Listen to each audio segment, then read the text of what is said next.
Example number 8। तो example number 8 काफी मतलब एक किस्म का डाटा कुछ ऐसा स्केचर्ड फॉर्म में गिवन था कि फर्स्ट अटेम्प्ट में इस क्वेश्चन को स्टूडेंट्स के लिए सॉल्व करना ना बड़ा मुश्किल हो जाता है, और इन केस अगर एग्जाम में ऐसा आ जाए तो उसकी ना प्रेजेंटेशन के ही नहीं पता चलता कि हम लोगों ने इसको प्रेजेंट कैसे करना है। अब यहाँ पर ऐसा तो है नहीं कि आपसे एमसीक्यूज पूछा गया, आपने वैल्यू मैथ्स की और आपने टिक कर दिया, ऐसी तो कोई बात है नहीं। तो हम लोगों ने ना एक तो अपना मेन पेज बनाना होता है जिसके ऊपर हम लोगों ने अपना सोल्यूशन देना हो उसको, और दूसरा उस मेन पेज पे जो कुछ लिखना है उसकी सपोर्टिंग के लिए हम लोगों ने अपनी वर्किंग्स भी बनानी है। तो उन वर्किंग्स को हम लोगों ने अलग से भी करना होता है। तो यहाँ पर ये हरगिज नहीं जरूरत कि हम लोगों ने बुक को ही एज इट इज फॉलो करना है, इस बात की कोई जरूरत नहीं। हम लोग ना एक अच्छी प्रेजेंटेशन के मुताबिक जा सकते हैं। कल वैसे हम लोगों ने कैलकुलेशंस वगैरह तो तकरीबन सारी कर ली थी, तीन चीजों की कैलकुलेशंस वगैरह ऐसी होंगी। लेकिन आज के लेक्चर में ना मैं बस हल्का सा आपको ये बता दूं कि इसकी बेस्ट प्रेजेंटेशन हमारे पास किस तरह से हो सकती थी, और इन फ्यूचर भी ये आप लोगों के बड़े काम आ सकती है। कि एग्जाम्पल नंबर 8 को सॉल्व करने के लिए अब हम लोगों ने काफी हद तक वर्किंग वगैरह की हुई हैं। तो ऐसी सिचुएशन में जब आप लोगों ने अपनी क्लोजिंग स्टॉक को बताना हो और आपके पास प्रोडक्ट्स बहुत ज्यादा हो, और उन प्रोडक्ट्स में गुड यूनिट्स भी मौजूद हों और डैमेज यूनिट्स भी मौजूद हों, तो बेस्ट होता है कि आप लोगों ने अब वैल्यूएशन ऑफ इन्वेंट्री बताने के लिए कॉस्ट एंड एनआरवी में से भी लोअर वैल्यू लेनी है। तो इस सिचुएशन में आप लोग जरा टेबल बना लिया करें, टेबुलेशन के ऊपर जाया करें। और वो टेबल आप लोगों के पास कुछ इस तरह से बनना चाहिए कि सबसे पहले आप यहां पर लिखेंगे अपनी प्रोडक्ट्स।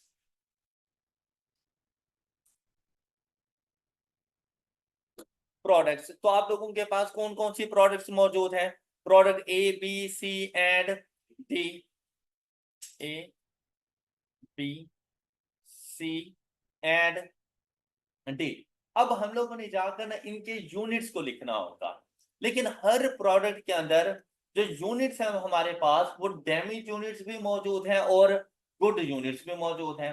तो इसी तरह ने से आप लोगों ने इस प्रोडक्ट ए के लिए दो लाइंस लेकर आनी है। एक के ऊपर आप डील करोगे इसके गुड यूनिट्स, और दूसरे में इसके डैमेज। बिल्कुल इसी तरह प्रोडक्ट बी के गुड यूनिट्स एंड डैमेज, सी के लिए भी good units and damage unit, D के लिए भी good units and.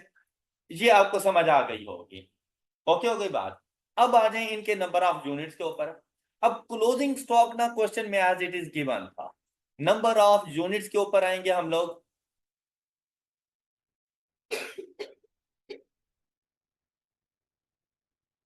Number of units में आप लोगों को प्रोडक्ट ए का क्लोजिंग स्टॉक गिवन था, और प्रोडक्ट ए का क्लोजिंग स्टॉक है आप लोगों के पास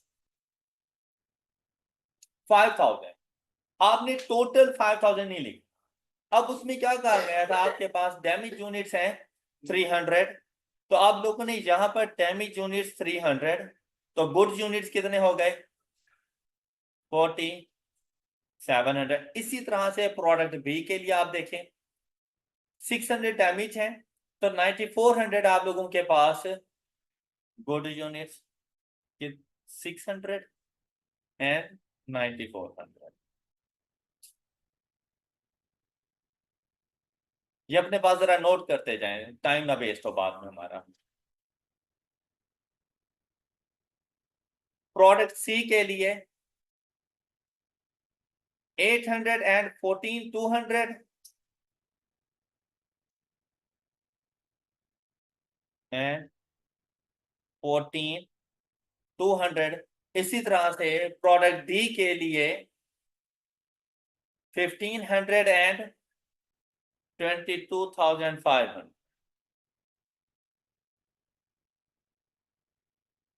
1500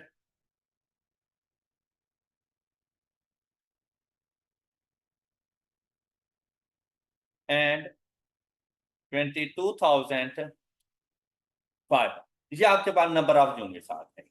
अब आप लोगों ने चलना है इनकी कॉस्ट की तरफ।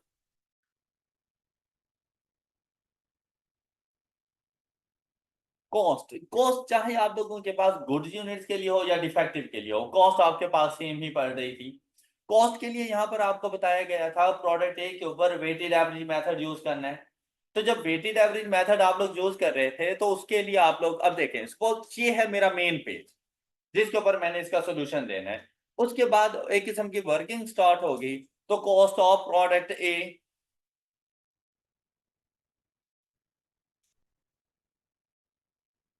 कॉस्ट ऑफ प्रोडक्ट ए। अब प्रोडक्ट ए की कॉस्ट के लिए आपसे कहा गया था कि वेटेड एवरेज मेथड यूज करना है। उसके लिए आप लोगों ने ओपनिंग स्टॉक थे आप लोगों के पास 10,000। कितनी कॉस्ट पर थे? 70 और 75 में से 70,000, 70,000 के ये आपके पास आ गए। इसी तरह से आपने प्रोडक्शन को ले लेना था। अच्छा, वेटेड एवरेज फाइंड करने के लिए एक तो मेथड यही था ना जो हमने कल किया था कि हम लोग इस तरह से इसको फाइंड कर लिया करेंगे, ये वाला मेथड। भाई दूसरा मेथड ना आपके पास इस तरह से भी हो सकता है कि आप लोगों ने फाइंड करना है, एक एवरेज रेट फाइंड करना है। तो सिंपली आप लोग कॉस्ट में कॉस्ट को ऐड कर दिया करें। जैसे कि ओपनिंग की कॉस्ट 70,000 प्लस कर दें production cost during the year, मतलब परचेजेस। अगर फाइनल प्रोडक्ट होगी तो परचेजेस, अगर खुद से प्रोडक्शन की हुई है तो प्रोडक्शन कॉस्ट। तो देखिए प्रोडक्ट ए की प्रोडक्शन कॉस्ट कितनी आ रही है? 400,000। इसको डिवाइडेड बाय कर दें opening stock, number of units plus production के नंबर ऑफ यूनिट्स। प्रोडक्शन कितने यूनिट्स की थी? 50,000। अब यहां से ना एक एवरेज रेट बन जाता है आपका, ये है वेटेड एवरेज। क्लियर? अब इसको मल्टीप्लाइड बाय 4700। गुड यूनिट 4700 थे ना, मल्टीप्लाइड बाय 4700 कर दें तो देखिए आपके पास वैल्यू क्या आ रही है? 36817। ये बात क्लियर हुई? अच्छा, ये आ जाएगी इसकी कॉस्ट 36817।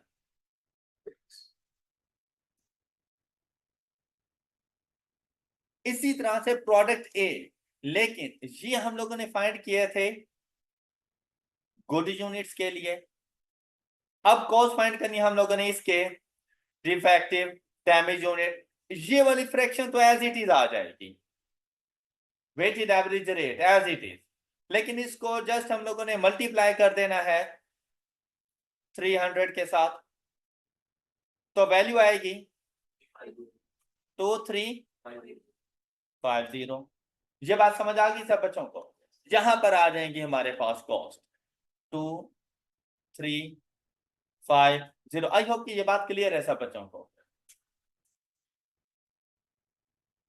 तो 1 के बाद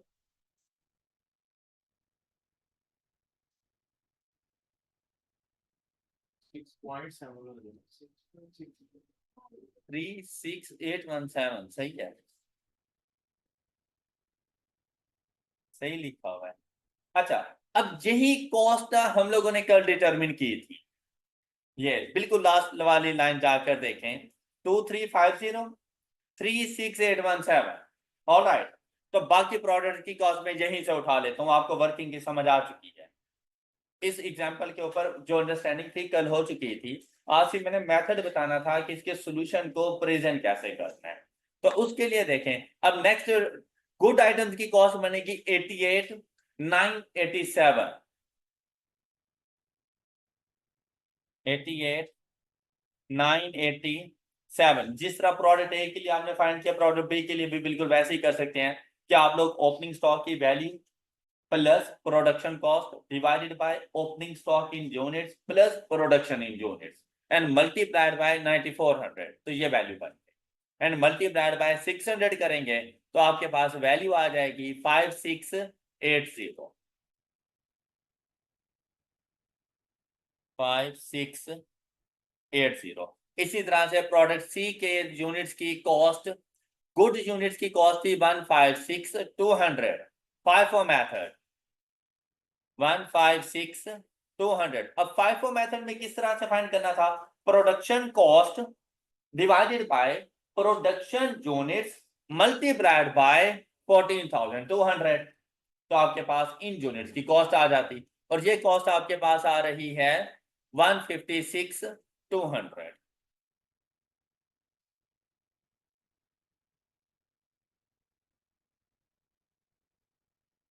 तो डैमेज यूनिट्स की कॉस्ट कितनी है?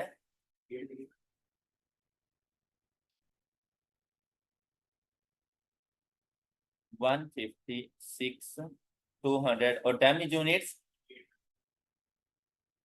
8,800। इसी तरह से प्रोडक्ट डी के लिए 270,000 एंड 18,000,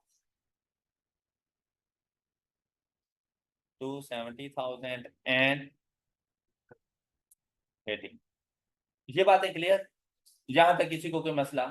अच्छा, अब इसका कंपैरिजन करना होता है हम लोगों ने एनआरवी के साथ, और एनआरवी के लिए आपको चाहिए तीन चीजें: estimated selling price, estimated cost to sell, and estimated cost to repair.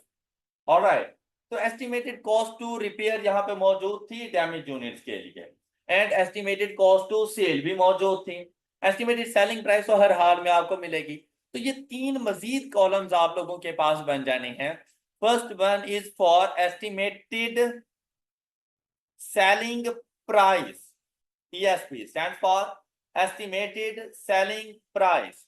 फिर आप लोगों ने एक कॉलम बनाना है estimated cost to sell, selling cost, selling cost लिख लें या cost to sell, ESC, estimated selling cost. फिर एक कॉलम आएगा एस्टिमेटेड कॉस्ट टू कंप्लीट, होता है बेसिकली कॉस्ट टू कंप्लीट या कॉस्ट टू रिपेयर। अब यहां पर कंप्लीट तो वो पहले से ही थे, सिर्फ डैमेज हो गए थे तो उनकी रिपेयरिंग करवानी थी हम लोगों ने, तो यहां पे वर्ड यूज कर रहा था एस्टिमेटेड कॉस्ट टू रिपेयर। जब ये तीनों फाइंड कर लेंगे तो हमारे पास हर आइटम की आ जाएगी NR। ये बात समझ आ गई? ओके। अच्छा, अब इनकी एस्टिमेटेड सेलिंग प्राइस, अब वो हमारे पास कैसे आएगी? तो एस्टिमेटेड सेलिंग प्राइस के लिए इंफॉर्मेशन गिवन थी, यहां पर देखिए, वो क्वेश्चन में ही गिवन थी ये बात कि हम लोग प्रोडक्ट ABCD को सेल 10, 12, 12 एंड 12.5, तो यही आ जाएंगे हमारे पास 10, 12, नेक्स्ट क्या थी, 12, 12।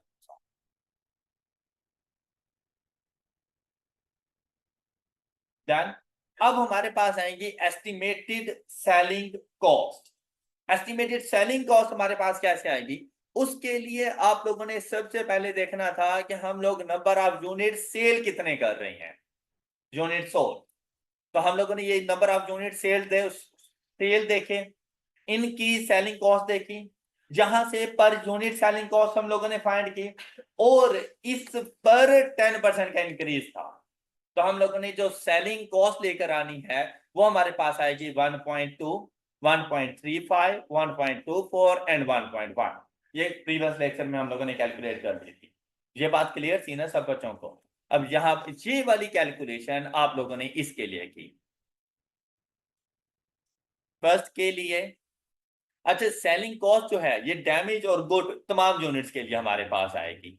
फर्स्ट के लिए 1.2,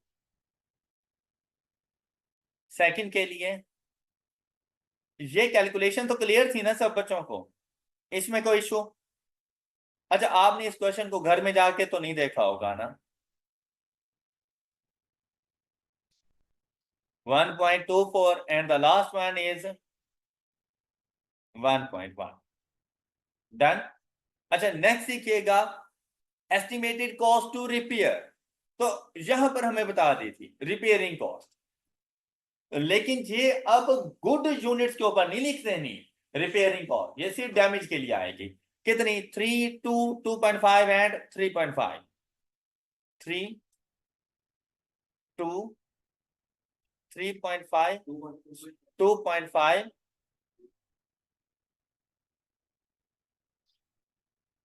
2.5 एंड 3.5।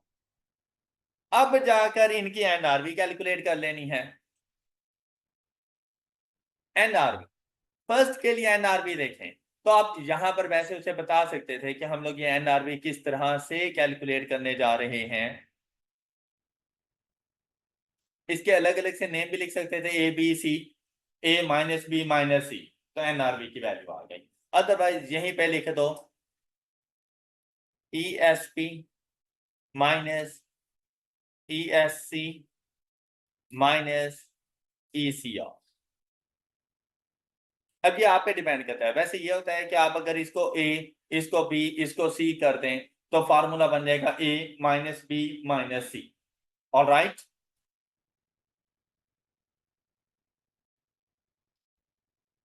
अच्छा, अब जरा कैलकुलेशंस करें तो हमारे पास फर्स्ट के लिए एनआरवी की वैल्यू क्या आ रही है?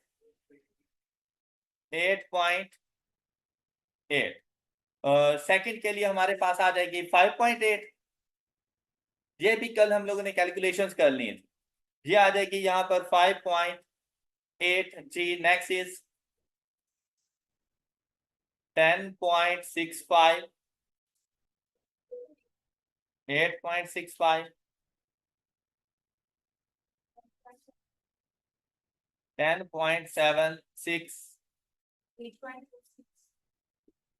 8.26, 11.4, 7.9। All right. अच्छा, ये जो अब एनआरवी हमारे पास आई है, ये एनआरवी है हमारे पास पर यूनिट। या तो ये था कि मैं कॉस्ट को भी पर यूनिट में रख लेता, तो पर यूनिट कॉस्ट और पर यूनिट एनआरवी का कंपैरिजन हो सकता था। तो अब पर यूनिट जब आप लोग फाइंड कर लें यहां पर, अब आ जाए एनआरवी इन टोटल।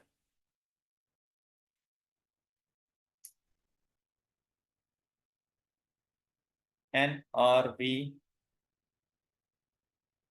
टोटल। हाँ, अब टोटल कैसे आएगा हमारे पास?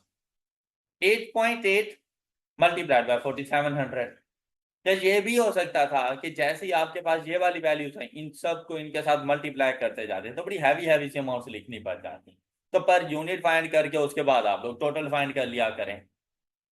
लेकिन ये भी कोई हार्ड एंड फास्ट रूल नहीं है कॉस्ट के अंदर कि आपने हमेशा इसी तरह से ही करना है। अब आप लोग इनको इन टोटल भी लिख सकते थे, इन सबको multiplied by number of units करते हैं तो फिर एनआरवी आपके पास टोटल फॉर्म में आ जाए।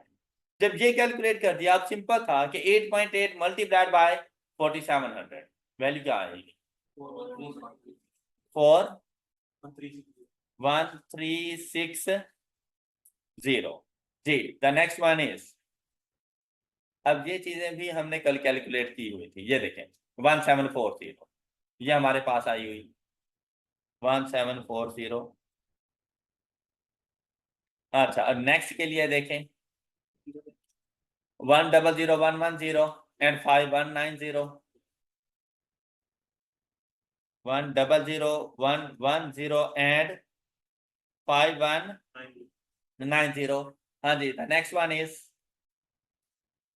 ये देखिए 152792, 152792। और डैमेज के लिए 6608। हाँ जी, नेक्स्ट डी के लिए 256500 और 11850। अच्छा, अब आपके पास कॉलम बनना था लोअर ऑफ कॉस्ट और एनआर।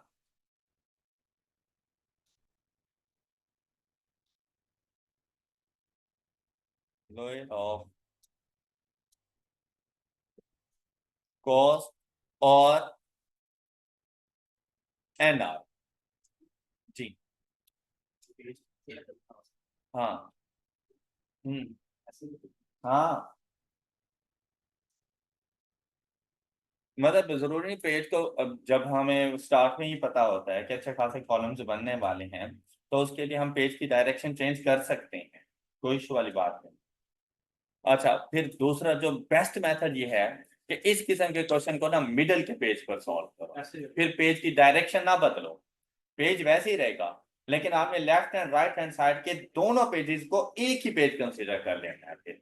हाँ बिल्कुल ऐसे ही, ये कुछ नहीं है, उसे पता है कि ये एक ही क्वेश्चन चल रहा है, फिर यह है कि इसके नीचे या दूसरे पेज पे कोई और क्वेश्चन नहीं स्टार्ट करना, सिर्फ ये टेबल बना होना चाहिए फिर। ओके हाँ जी, तो ये एक्सेप्टेबल है हमारे पास। एक ही पेज पे इस तरह से नहीं हो रहा होता तो आप मिडल के पेजेस लें और उसको एक ही पेज कंसीडर कर लें। पेज की डायरेक्शन चेंज करने में यह कि लाइनिंग वगैरह फिर सीधी नहीं रहती, तो ये बेस्ट अप्रोच है कि मिडल के पेजेस के ऊपर स्टार्ट करें ऐसे क्वेश्चंस को।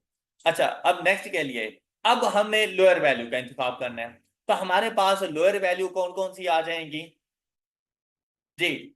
कॉस थी 36817, 41360, किसको चूज करें? 36817 को। हाँ जी, इन दोनों में से किसको चूज करेंगे? 1740 को। जी नेक्स्ट, 88 987, 5190 जी, 152 792 जी, नेक्स्ट 6608 256 500 हाँ जी, 11850। अब हम लोग ना बिल्कुल उसके रूल के मुताबिक है कि इन्वेंट्रीज और recorded on lower of cost और NRV item by item basis. All right, अब हम लोगों ने ये सिलेक्शन कर दी, बेसिकली वैल्यूएशन ऑफ इन्वेंट्री यही है, लेकिन हम लोगों ने ना पूरी प्रोडक्ट की वैल्यू के बारे में बात करनी थी। अब यहां पर कहीं भी पूरी प्रोडक्ट नहीं आ रही, अब हम लोगों के पास यहां पर आ जाएगा क्लोजिंग स्टॉक।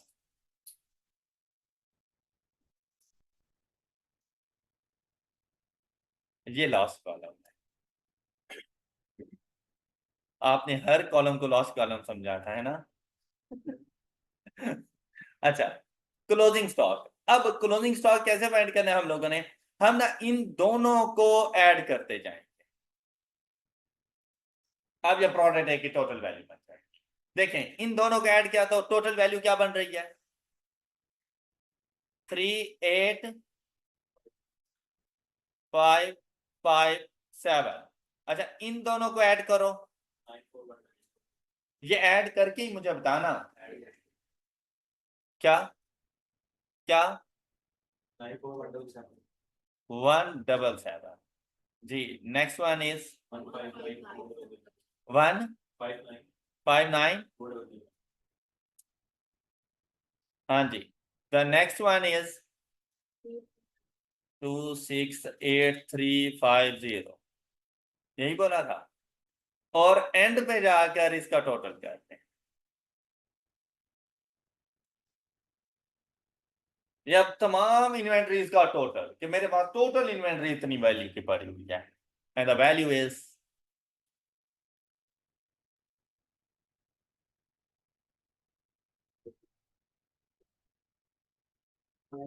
56048, बस 560484। ये था आप लोगों का कंप्लीट क्वेश्चन, एग्जाम्पल नंबर 8 का सोल्यूशन। कुछ इस तरह से आपने ये मेन पेज इस तरह से बनाना था। बाकी जो हम लोगों ने काम किया था प्रीवियस लेक्चर में, मोस्टली मेरी कोशिश थी कि वर्किंग वगैरह और जरा कॉन्सेप्ट दे सके। आज जब मैंने ये सोल्यूशन बनाया ना, तो आज आप सब बच्चों को अच्छे से समझ आ गया कि ये इस तरह से हम लोगों ने जान के करना है। बात क्लियर? किसी को कोई इशू? चल, अच्छा, कोई भी क्वेश्चन होता है ना भाई, आप लोग अपने हाथों में से जरूर गुजारा करें, मतलब खुद से जरूर सॉल्व किया करें, उसकी प्रैक्टिस वगैरह। कोई भी एग्जाम्पल हम इधर करते हैं लेकिन घर में जाके उससे जरूर सॉल्व किया करें, इसमें किसी का कोई क्वेश्चन वगैरह। अच्छा, अब अगर इसको अब मैच करो ना अपने बुक के सोल्यूशन के साथ, देखें इन्होंने प्रोडक्ट ए के लिए टोटल कॉस्ट क्या ली हुई है 39167, हमने क्या ली 38557। इसी तरह से प्रोडक्ट बी के लिए देखें 94667, जबकि इधर 177। मतलब वैल्यूज में ना डिफरेंस है, और वो डिफरेंस इनकी गलत कैलकुलेशंस की वजह से है।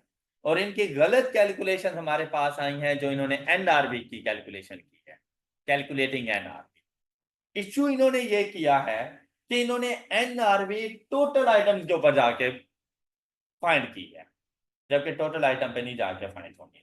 इन्होंने डैमेज गुड्स के लिए अलग जाना था, डैमेज गुड्स सिर्फ एनआरवी पर आ रहे थे, गुड आइटम्स एनआरवी पर नहीं आ रहे थे। और इन्होंने गुड आइटम्स के भी एनआरवी कैलकुलेट कर दी, और उनको भी एनआरवी के ऊपर, मतलब अगर कोई एनआरवी पे आ रहा है तो उन्होंने एनआरवी पे रख दिया। हाँ, जब हम लोगों ने इनकी कॉस्ट कैलकुलेट की ना, तो देखें कॉस्ट हमारी मैच कर गई। कॉस्ट हम लोगों ने भी बिल्कुल यही रखी हुई थी जो इन्होंने कही थी 288 167, इनको ऐड करेंगे तो बिल्कुल सेम वही वैल्यूज बन रही है 288 116। जो इश्यू आया है ना वो एनआरवी टोटल इधर आके इश्यू आया है। इन्होंने जो टोटल फाइंड किया है ना, इन्होंने वो 5000 यूनिट्स के लिए एनआरवी कैलकुलेट, जबकि हम लोगों ने 4700 और 300 को अलग अलग देखा है। Got it? तो ये इस क्वेश्चन के अंदर ना ये प्रॉब्लम था, तो इसका अपना सोल्यूशन ठीक नहीं है, इसके साथ लिख लो ये सोल्यूशन हमारा ठीक नहीं है। तो जो मैंने सोल्यूशन बना के दिया है वो इसका एक्यूरेट सोल्यूशन है। ओके, चले अब हम लोग चलेंगे नेक्स्ट अपने टॉपिक की तरफ, जो कि हमारे पास journal entries. Advantages and disadvantages हम लोग पहले ही डिस्कस कर चुके थे, तो आज के लेक्चर में हम लोगों ने देखना है जर्नल एंट्रीज को। तैयार हैं?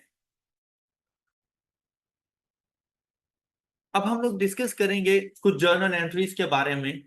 आप लोगों को मैंने बताया था कि यहाँ पर वैसे तो इन्वेंट्री के ये जो सिस्टम्स होते हैं वो पीरियोडिक एंड परपेचुअल दोनों होते हैं, यहां पर भी यूज हो सकते हैं।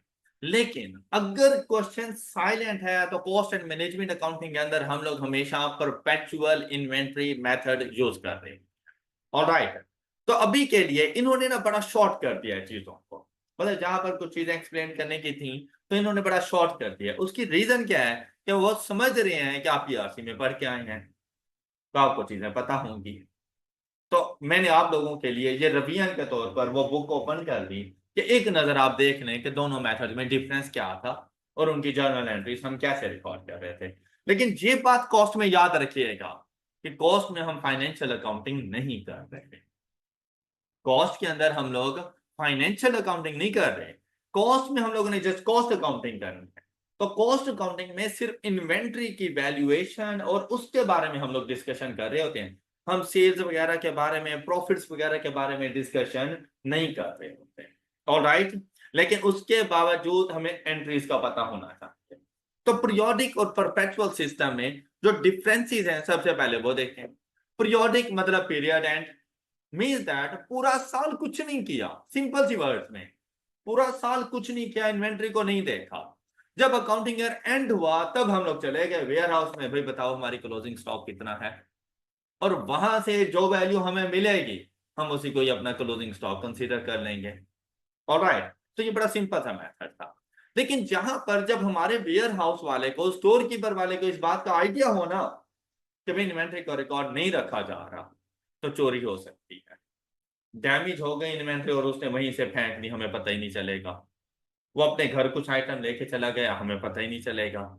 लेकिन जब हम लोग ये सोच कर जाएंगे कि भाई इन्वेंट्री के लिए जा रहा हूं, लेकिन इन्वेंट्री में मेरे वेयर हाउस में 500 यूनिट रखे होंगे, अब उसे भी पता होगा कि भाई मैंने 500 पूरा करके देना है, तो चोरी डकैती वगैरह और इस किस्म की कोई वारदात नहीं। तो इस वजह से रिकॉर्ड रखना ज्यादा बेहतर है। तो कॉस्ट मैनेजमेंट अकाउंटेंट इस बात का रिकॉर्ड रखते हैं। अब अगर हम लोग पीरियोडिक की बात करते हैं, तो पीरियोडिक में भाई इन्वेंट्री का रिकॉर्ड नहीं रखा जाता, तो इन्वेंट्री अकाउंट बेसिकली हम लोग मेंटेन नहीं कर रहे होते। तो इन्वेंट्री में सिर्फ हमारे पास ओपनिंग इन्वेंट्री मौजूद होती है और क्लोजिंग इन्वेंट्री मौजूद है। ओपनिंग ने भी कॉस्ट ऑफ सेल का पार्ट बन जाना है और क्लोजिंग ने भी कॉस्ट ऑफ सेल का पार्ट। सिंपल बात क्लियर हो गई। मतलब कॉस्ट ऑफ सेल को डिटरमिन करने के लिए ओपनिंग और क्लोजिंग कॉस्ट ऑफ सेल में फेंक दिया। उसके अलावा अगर हम लोग कोई रॉ मटेरियल वगैरह परचेज करते हैं, कोई फिनिश्ड गुड्स वगैरह परचेज करते हैं, तो इन्वेंट्री जब मेंटेन नहीं कर रहे तो ना तो इन्वेंट्री हम डेबिट करते हैं, ना इन्वेंट्री हम लोग क्रेडिट करते हैं। जब परचेजेज हो रही होती हैं तो हम परचेज अकाउंट में लेके चले जाते हैं, और जब रिटर्न करते हैं तो परचेज रिटर्न अकाउंट में लेके चले जाते हैं। Got it? बात क्लियर? तो किसी किस्म का इन्वेंट्री अकाउंट को डेबिट क्रेडिट नहीं किया जाता। ओके, कोई क्वेश्चन? और जब हम लोग सेल्स की बात करते हैं तो सेल्स में आप लोग देखें, जैसे ही सेल करूंगा तो लाजमी बात है इन्वेंट्री ने कम होना है, लेकिन हम लोग रिकॉर्ड नहीं कर रहे होते हैं। हम लोग सिंपली सेल की जाके ट्रांजैक्शन रिकॉर्ड करते हैं और जाके रिकॉर्ड कर देते हैं cash account debit and sales account credit. Clear हो गई ये बात? अब यहां पर देखें, इन्होंने कहा inventory and cost of goods sold और नॉट अपडेटेड कॉन्टिन्यूसली।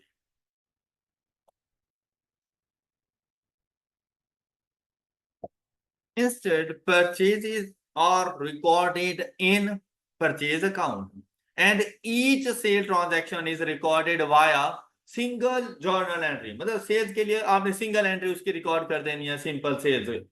क्या कैश या बैंक अकाउंट या आपका रिसीवेबल डेबिट हो जाएगा और सेल्स अकाउंट क्रेडिट हो जाएंगे।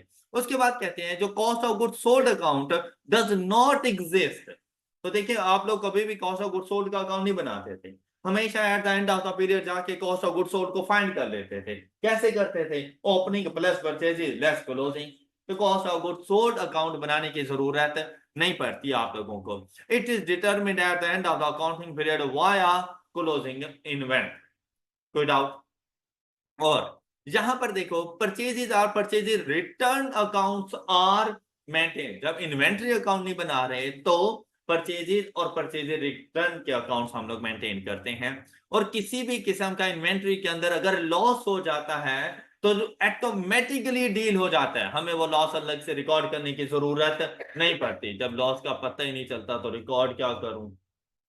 ओके, कि सपोज अगर कोई चोरी वगैरह हो गया, मुझे तो खुद नहीं पता था कि मेरे वेयर हाउस में कितना सामान रखा हुआ है, तो अगर सपोज कि किसी किस्म की कोई चोरी वगैरह हो गई है, मुझे खुद नहीं पता चलना, तो ऑटोमेटिकली रिकॉर्ड हो जाता है। देखो, जैसे सपोज कि चोरी हो गई या किसी भी तरह से कोई डैमेज इन्वेंट्री आई और फेंक दी गई, क्लोजिंग स्टॉक कम हो जाना है।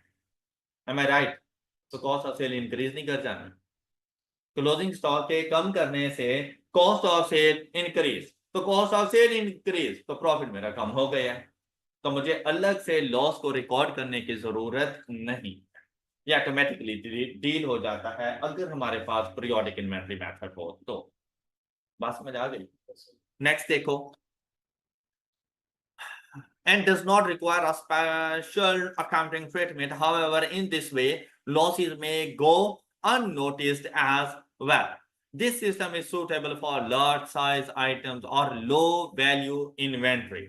कि लार्ज साइज आइटम, क्या आपके पास गाड़ियों का शोरूम है, अब वहां पे आप रिकॉर्ड ना भी रखो तो कोई फर्क नहीं पड़ता, मतलब पता होता है कि अभी मेरे शोरूम में कितनी गाड़ियां खड़ी हुई हैं। अब उसका इन्वेंटरी रिकॉर्ड ना भी हो कोई फर्क नहीं पड़ता। लो वैल्यू आइटम, आप लोगों की टॉफी बेचने की दुकान है और एक टॉफी 1 रुपए की मिल रही है, 1000 टॉफी रखी हुई है, रिकॉर्ड रखोगे तो मतलब कितनी टॉफियां खा जाएगा? तो लो वैल्यू आइटम्स भी आप लोग रिकॉर्ड करने की जरूरत नहीं होती। मतलब बहुत ज्यादा इन्वेंट्री है लेकिन लो वैल्यू पे है, उसको भी ना रिकॉर्ड करो। बहुत कम इन्वेंट्री है लेकिन हायर प्राइसेस के ऊपर है, उनको भी रिकॉर्ड करने की जरूरत नहीं। Got it? नेक्स्ट देखो, परपेचुअल। तो परपेचुअल इसका बिल्कुल उलट है। क्या पीरियोडिक में आप पीरियड एंड का वेट करते हैं, तो परपेचुअल में आप जैसे ही कोई ट्रांजैक्शन होती है उसी टाइम पे उसको रिकॉर्ड करते हैं। तो परपेचुअल में इन्वेंट्री रिकॉर्ड रखा जाता है, तो जब इन्वेंट्री रिकॉर्ड रखा जाएगा तो इन्वेंट्री ने डेबिट क्रेडिट होना है। अब जब आपके पास परचेजेज होंगी तो परचेजेज अकाउंट में नहीं जाएंगी, इन्वेंट्री ने अपने पास रखनी है। तो बस इतना फर्क है कि पीरियोडिक में परचेजेस ने डेबिट होना होता है और परपेचुअल ने इन्वेंट्री अकाउंट ने डेबिट हो जाना है। अगर परचेजेस रिटर्न हो रही हैं तो पीरियोडिक में आप परचेजेस रिटर्न रिकॉर्ड करते थे क्योंकि इन्वेंट्री अकाउंट नहीं था, लेकिन अब आपके पास इन्वेंट्री अकाउंट है। जैसे ही परचेजेस रिटर्न करोगे तो इन्वेंट्री ने कम हो जाना है। अब आप लोगों ने परचेजेस रिटर्न को क्रेडिट नहीं करना, इन्वेंट्री को जाके क्रेडिट करना है जहां पे इन्वेंट्री रखी हुई थी। तो इन्वेंट्री अकाउंट बनेगा जब इन्वेंट्री अकाउंट बन रहा है तो कॉस्ट ऑफ सेल का भी अकाउंट बनेगा। Got it? तो आपको परचेजेस और परचेजेस रिटर्न के अकाउंट्स बनाने की अब जरूरत पेश नहीं आएगी। बात क्लियर? बात क्लियर? फिर जब आप लोग गुड सेल करने जाएंगे तो 100 रुपए की चीज का 100 रुपए की सेल करोगे? नहीं, ज्यादा अमाउंट के ऊपर करोगे। सपोज के 130 रुपए की कर दी, आपने गुड सेल कर दी, तो सेल की ट्रांजैक्शन 130 के साथ रिकॉर्ड करोगे। कैश, बैंक या receivable, debit, sales credit by ₹130। लेकिन जैसे ही सेल करोगे क्या इन्वेंट्री कम नहीं हो गई? तो अब इन्वेंट्री का रिकॉर्ड मेंटेन है, इन्वेंट्री को कम करोगे। इन्वेंट्री कम करोगे तो इन्वेंट्री क्रेडिट हो गई, तो डेबिट कौन होगा? Cost of sale. बात क्लियर? बात क्लियर? अच्छा, इसी तरह अब अगर सेल्स रिटर्न हो जाती है, मतलब अभी जो मैंने आपको सेल्स की ट्रांजैक्शन बताई, मींस दैट अब जब भी सेल्स इवेंट होगा आपको 2 एंट्रीज रिकॉर्ड करनी है, एक सेल के लिए और दूसरी इन्वेंट्री के लिए। तो जब सेल्स रिटर्न होगी तब भी आपको 2 ही एंट्रीज रिकॉर्ड करनी है कि अगर वही 130 वाली सेल्स रिटर्न हो गई है तो क्या आपका रिसीवेबल आपसे 100 रुपए लेकर जाएगा? आपसे क्या कहोगे, भैया तो 100 रुपए की थी, ये 130 के साथ रिटर्न करनी है 130 के साथ। तो फिर सेल्स रिटर्न को डेबिट करोगे, रिसीवेबल या बैंक अकाउंट को क्रेडिट करोगे बाय सेलिंग प्राइस 130। लेकिन जैसे ही सेल रिटर्न ही है, क्या इन्वेंट्री दोबारा से इंक्रीज हो नहीं गई? तो अब इन्वेंट्री को डेबिट करो और कॉस्ट अब वो सेल तो हुई नहीं है तो कॉस्ट ऑफ सेल को कम करना पड़ेगा। तो कॉस्ट ऑफ सेल को कम करना मतलब कॉस्ट ऑफ सेल को क्रेडिट कर दोगे। ओके, अब देखें यहां पर inventories and cost of goods sold are updated continuously on each sale and purchase transaction. Some other transaction may also require an update to inventory accounts. For example, sale, purchases, return.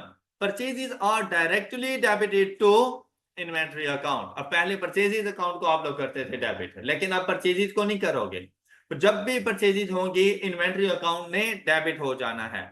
Whereas for each sale 2 journal entries are made, one to record sale value of the inventory and other to record cost of goods sold. Purchases account is not used in perpetual inventory system. Any doubt? Clear? तो अब यहां पे बता रहा है कि वो जो परचेज रिटर्न के अकाउंट आप पीरियोडिक सिस्टम में बनाते हैं, ये दोनों अकाउंट्स आपको परपेचुअल में बनाने की जरूरत नहीं है। और परपेचुअल में फिर इनकी जगह पर कौन से अकाउंट्स आप बना दोगे?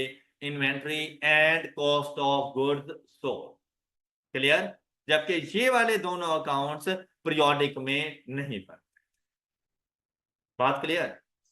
नेक्स्ट देखो, कहते हैं any loss detected by comparing physical inventory account. अब जब आप लोग जाते हो ना परपेचुअल में और आप लोगों के पास अकाउंट्स मेंटेन थे, मतलब आप इन्वेंटरी लेजर कार्ड बना रहे थे, अब जब आप जाओगे ना तो आपके माइंड में अपना इन्वेंटरी लेजर कार्ड देख कर जाओगे। वहां से आपको पता होगा कि भाई मैं क्लोजिंग स्टॉक के लिए जा रहा हूं तो मेरे पास मेरे वेयर हाउस में 10,000 यूनिट होना चाहिए। अब जाकर अगर आप काउंट करें और वहां पर निकल आया आपके पास 9500 यूनिट, मतलब पता चल गया 500 यूनिट्स नहीं, शॉर्टेज है किसी किस्म की, तो उस शॉर्टेज लॉस का पता चल गया। अब वो लॉस आपने पहले रिकॉर्ड नहीं किया हुआ, आपको अब जाके रिकॉर्ड करना पड़ेगा। क्लियर? अब क्या कहता है, any loss detected by comparing physical inventory account and perpetual records is to be recorded in inventory accounts and most losses are identified in this way. मतलब काफी सारे लॉसेस का पता हमें चलता है इसी टाइम पे eight the end of accounting period, जब फिजिकल इन्वेंटरी को अपने इन्वेंटरी रिकॉर्ड्स के साथ मैच करते हैं तब जाके पता चलेगा। फिर क्या कहते हैं, this system is suitable to high value inventories और where inventory movements are frequent, वहां पर इन दोनों सिस्टम्स को यूज करेंगे। आई होप कि आपको पीरियोडिक और परपेचुअल के डिफरेंस का पता चल चुका है। क्लियर है ये? अच्छा, अब आते हैं इनकी जर्नल एंट्रीज की तरफ। जर्नल एंट्रीज में देखें भाई, वन बाय वन, और उसने बड़े सीक्वेंस के साथ जर्नल एंट्रीज बताई। सबसे पहली चीज आ जाती है ओपनिंग इन्वेंट्री के बारे में। सबसे पहली चीज ओपनिंग इन्वेंट्री के बारे में। अगर हम लोग बात करें ना इन्वेंट्री अकाउंट की, तो इन्वेंट्री अकाउंट ओपनिंग इन्वेंट्री अगर परपेचुअल सिस्टम है तो आपको पता है हम लोग अकाउंट को मेंटेन करेंगे। ये हमारे पास बन गया हमारा इन्वेंट्री अकाउंट।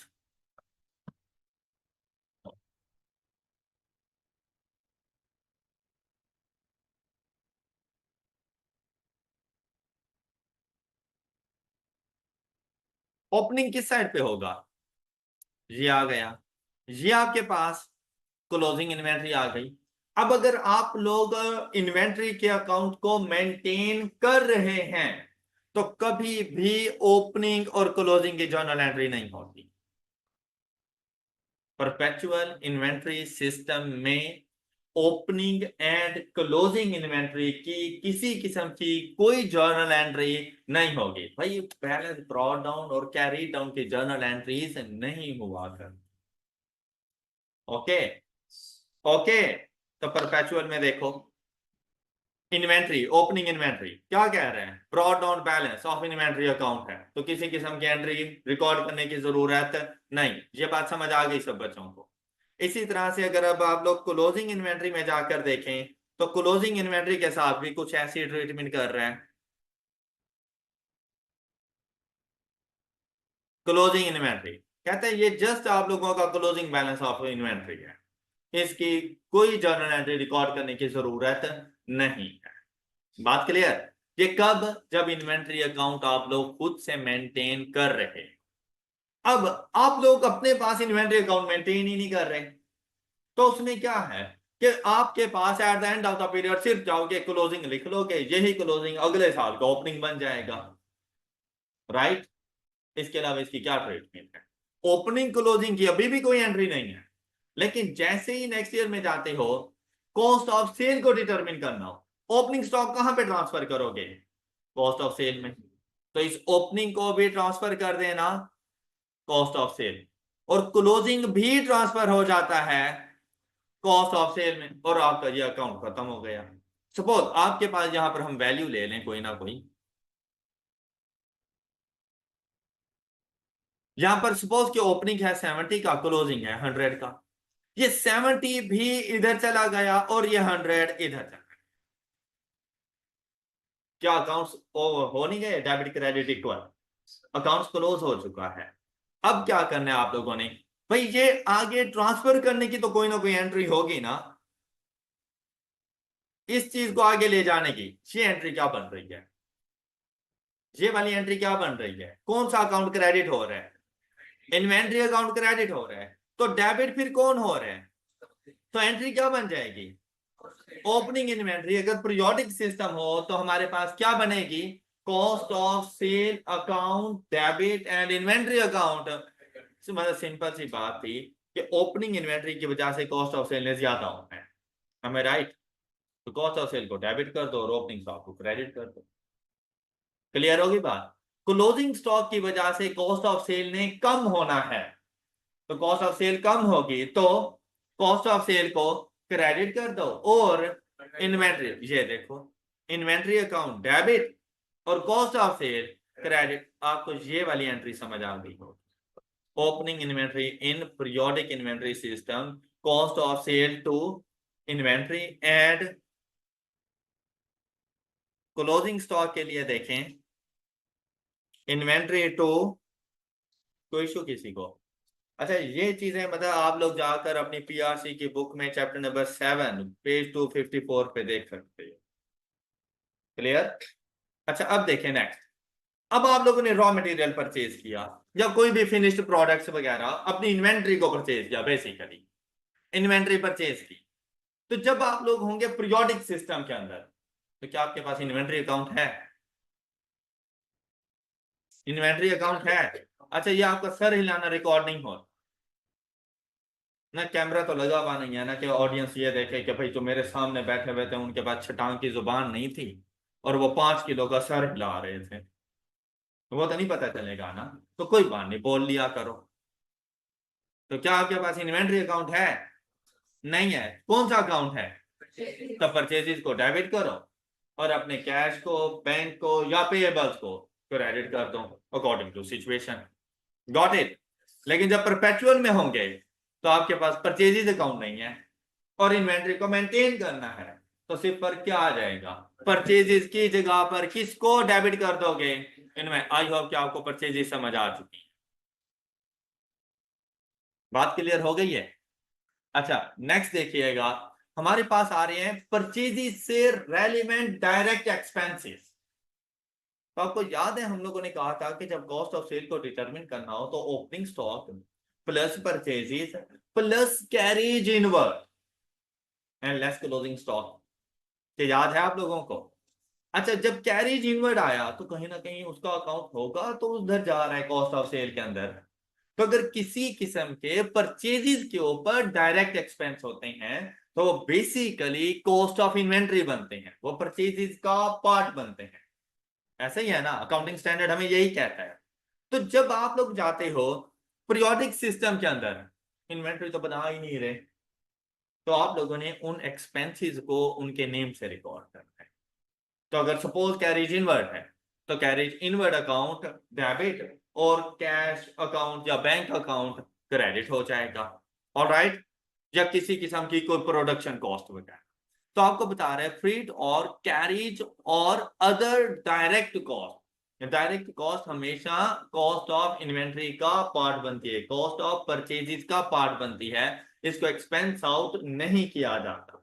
तो पीरियोडिक सिस्टम में इन्वेंट्री अकाउंट तो है नहीं, तो डायरेक्ट कॉस्ट का अलग से एक अकाउंट बना लेंगे और बाद में कॉस्ट ऑफ सेल को चार्ज कर दिया। क्लियर? लेकिन जब हम लोग होते हैं परपेचुअल सिस्टम, तो परपेचुअल सिस्टम में आपने डायरेक्टली इसको अपनी इन्वेंट्री का पार्ट बना देना है, इन्वेंट्री को डेबिट कर देना और कैश बैंक को क्रेडिट। बात समझ आई है? नेक्स्ट चलते हैं, सेटलमेंट डिस्काउंट ऑन परचेज। तो भाई आपको पता है जो सेटलमेंट डिस्काउंट ऑन परचेजेस होते हैं ना, ये हमारी परचेजेस में से लेस हो जाते हैं। आपको पता होगा कि कॉस्ट ऑफ सेल जब हम लोग फाइंड कर रहे होते हैं तो opening stock plus purchases less discount receive. Alright, less discount receive. तो जब less discount receive cost of sale में से कम हो रहा है तो कहीं ना कहीं रिकॉर्ड भी तो हुआ होगा ना, तो डिस्काउंट रिसीव्ड अपने नेम से आएगा। या दूसरा ऑप्शन आप लोगों के पास था कि आप अपनी परचेजेस को यहां से कम कर दिया करो, तो ये एंट्री बनेगी डिस्काउंट रिसीव्ड अब किसकी तरफ से हमें मिला? सप्लायर्स की तरफ से मिला। तो सप्लायर पेएबल डेबिट हो जाएंगे क्योंकि हमारी लायबिलिटी में डिक्रीज आता है, लायबिलिटी की नेचर क्रेडिट है, लायबिलिटी में डिक्रीज है, तो ये डेबिट हो जाएंगे। लायबिलिटी पेएबल डेबिट हो जाएंगे, परचेजेस या डिस्काउंट रिसीव ने क्रेडिट हो जाएंगे। लेकिन जब आप लोग होते हैं ना परपेचुअल सिस्टम के अंदर, तो वहां पर परचेजेस का अकाउंट तो है नहीं और डिस्काउंट रिसीव्ड का अलग से अकाउंट बनाने की जरूरत नहीं है, तो डायरेक्टली चार्ज कर दिया जाता है इनमें। Alright, alright. नेक्स्ट देखिए आपके पास रिटर्न टू सप्लायर। तो जब हम लोग मतलब परचेजेज रिटर्न, तो परचेज रिटर्न की नॉर्मल एंट्री क्या होती है हमारे पास? पेबल्स कैश या बैंक अकाउंट डेबिट और परचेजेज रिटर्न क्रेडिट। लेकिन जब परपेचुअल मेथड होगा तो फिर पेबल्स डेबिट हो जाएगा और इन्वेंट्री अकाउंट क्रेडिट हो जाएगा, क्योंकि परचेजेज रिटर्न की सिचुएशन में आपकी इन्वेंट्री ने डिक्रीज हो। Got it? क्लियर है ये बात? नेक्स्ट, सेल्स की बात करें तो नॉर्मल सेल्स की ट्रांजैक्शन हमारे पास क्या होती है? Receivable to sales, cash to sales या bank to sales. Okay, normally यही होता है। लेकिन जब पीरियोडिक सिस्टम हो तो रिकॉर्ड भी बस यही हो, इन्वेंट्री को नहीं छेड़ा जाता क्योंकि रिकॉर्ड ही नहीं है। लेकिन जब परपेचुअल सिस्टम में होते हैं ना, तो आपको सेल जब भी होगी आपको दो एंट्रीज रिकॉर्ड करनी है। एक एंट्री आप लोग रिकॉर्ड करोगे सेल की original entry on selling price, ये वाली एंट्री जाके रिकॉर्ड होती है ऑन सेलिंग प्राइस। फिर इसकी वजह से इन्वेंट्री भी डिक्रीज हुई है, तो इन्वेंट्री अकाउंट को कर दोगे क्रेडिट और कॉस्ट ऑफ सेल को डेबिट, और ये जो एंट्री रिकॉर्ड होती है ये रिकॉर्ड होती है अपनी कॉस्ट। ऑलराइट, तो सेल के टाइम पर परपेचुअल इन्वेंट्री सिस्टम में दो एंट्रीज आप लोगों ने रिकॉर्ड करनी है। एक एंट्री रिकॉर्ड होगी सेल की ऑन सेलिंग प्राइस, दूसरी एंट्री रिकॉर्ड होगी cost of sale to inventory, और वो जाएगी अपनी कॉस्ट की वैल्यू। ओके ओके जी। अब जब सेल्स रिटर्न हो रही हो तब भी बिल्कुल वैसे ही। Sales return to original entry क्या होती है हमारे पास? Sales return to receivable. भाई पीरियोडिक सिस्टम में सिर्फ ये रिकॉर्ड करना और बस, it's okay.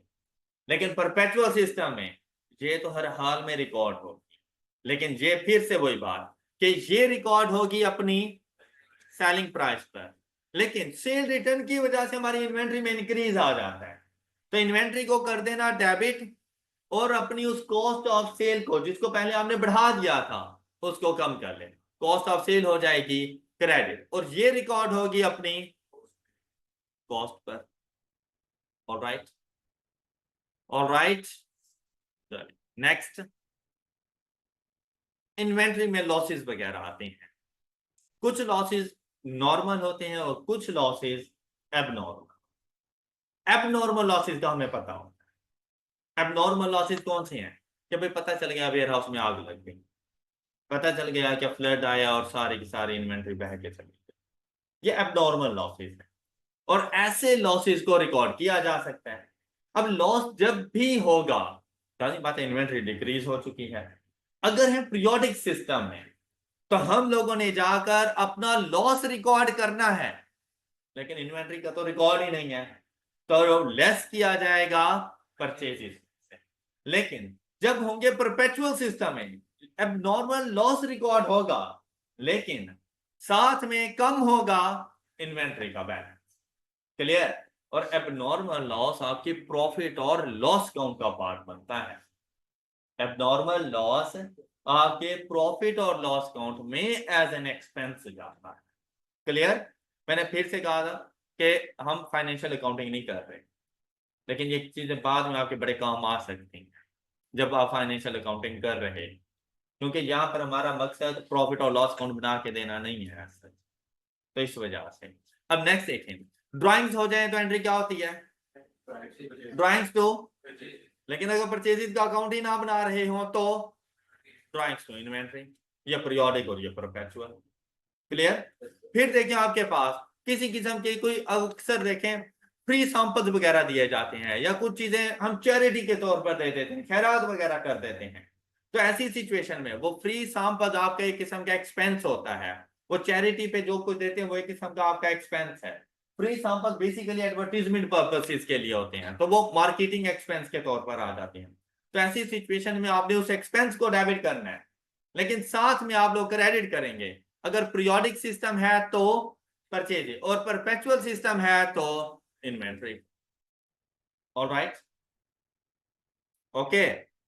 Inventory used to construct non current assets. तब ऐसा भी अक्सर हो जाता है, हमारा अपना जो बिजनेस है ना वो कंस्ट्रक्शन मटेरियल के बारे में है, हम कंस्ट्रक्शन मटेरियल सेल किया करते हैं। जब अपनी ऑफिस की कंस्ट्रक्शन करने लगेंगे तो क्या कंस्ट्रक्शन मटेरियल कहीं बाहर से मंगवाएंगे? नहीं, अपनी शॉप से ही हम लोग अपना कंस्ट्रक्शन मटेरियल आपको यूज कर सकते हैं। तो इसको ना सेल नहीं कहा जाता। तो ऐसी सिचुएशन में क्या है कि वो कंस्ट्रक्शन मटेरियल यूज हो रहा है किसी और एसिड को बनाने के लिए, तो ये एक्सपेंस आउट नहीं होता, ना ये सेल हो रहा है, ये कैपिटलाइज हो रहा है। आपका वो एसिड जिसमें वो कंस्ट्रक्शन मटेरियल यूज हो रहा है, आपकी इन्वेंट्री यूज हो रही है, उसने डेबिट हो जाना है और आपकी परचेजेस क्रेडिट हो जाएंगे, या परचेजेस नहीं है तो इन्वेंट्री। मतलब डेबिट इंपैक्ट कोई एक इंपैक्ट हमारा सेम है। जो डिफरेंस आ रहा है ना, पीरियोडिक में परचेजेस आ जाती हैं और परपेचुअल में इन्वेंट्री खुद आ जाती है, बस इतना सा डिफरेंस है दोनों। क्लियर? लेकिन आपका ज्यादा फोकस कौन से मेथड पे हो? परपेचुअल वाले पे।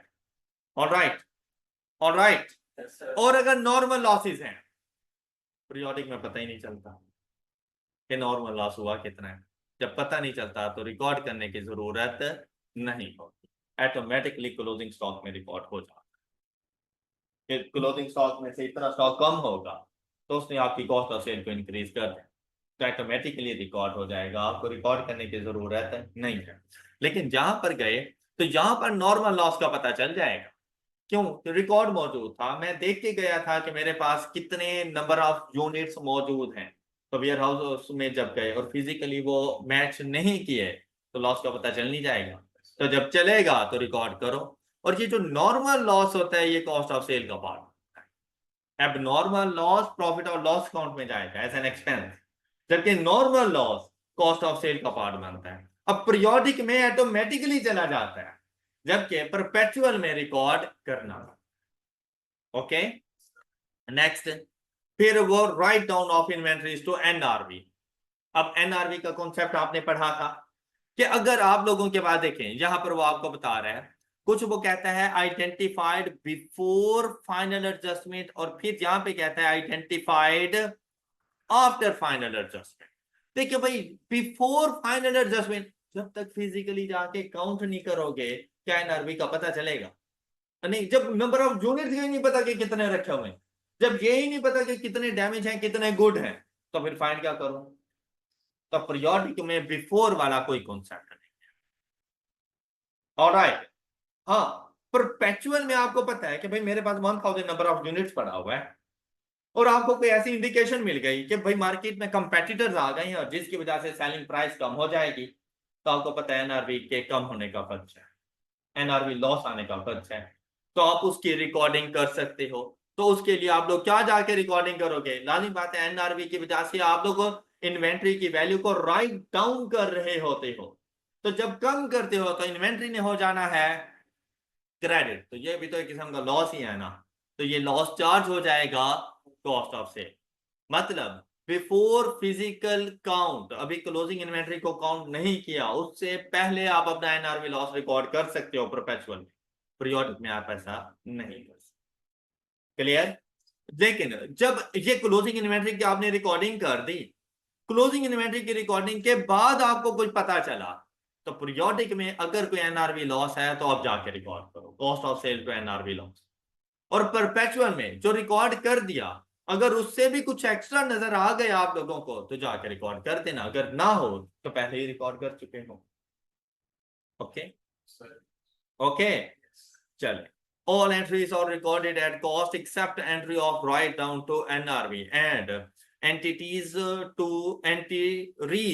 sale and sale return accounts which are based on, तो ये मैंने ऊपर आपको साथ साथ बता दिए थे कि कौन सी एंट्री सेलिंग प्राइस पे जाएगी, इनके अलावा बाकी सारी की सारी अपनी कॉस्ट पर मौजूद होगी।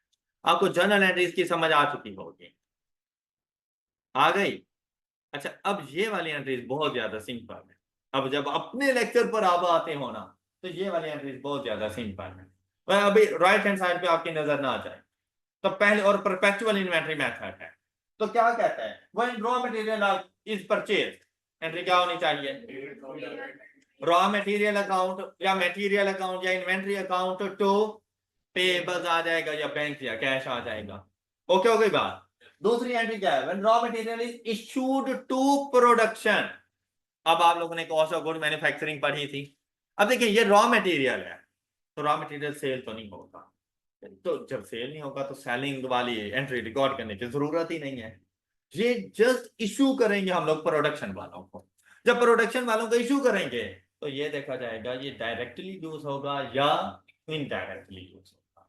तो मोस्टली क्वेश्चन में आपको बता देगा, और अगर ना बताए तो डायरेक्ट मटेरियल के तौर पर इसको लेना। इनडायरेक्ट मटेरियल होगा तो जरूर बताएगा आपको, इन केस नहीं बता रहा तो आपने डायरेक्ट मटेरियल लेना है। अगर ये डायरेक्ट मटेरियल है तो ये जाएगा वर्क इन प्रोसेस, अगर ये डायरेक्ट मटेरियल है तो जाएगा वर्क इन प्रोसेस में, और अगर ये इनडायरेक्ट मटेरियल है तो जाएगा एफओएच के अंदर। Got it?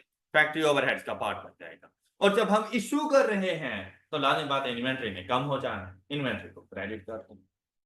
ये बात क्लियर? कि अगर आप लोगों के पास डायरेक्ट मटेरियल है तो वर्क इन प्रोसेस, और अगर इनडायरेक्ट मटेरियल है तो और क्रेडिट करेंगे इन्वेंट्री। क्लियर हो गई बात? अच्छा, फिर क्या हो सकता है कि भाई हमारे प्रोडक्शन में से जो रॉ मटेरियल हमने इशू किया था कुछ एक्स्ट्रा था, कुछ एक्सेस अमाउंट में था, जो थोड़ा बहुत डैमेज था, तो उन्होंने हमें वापसी भिजवा दिया। तो जब वापसी भिजवाएंगे तो रिटर्न की एंट्री क्या रिकॉर्ड करेंगे?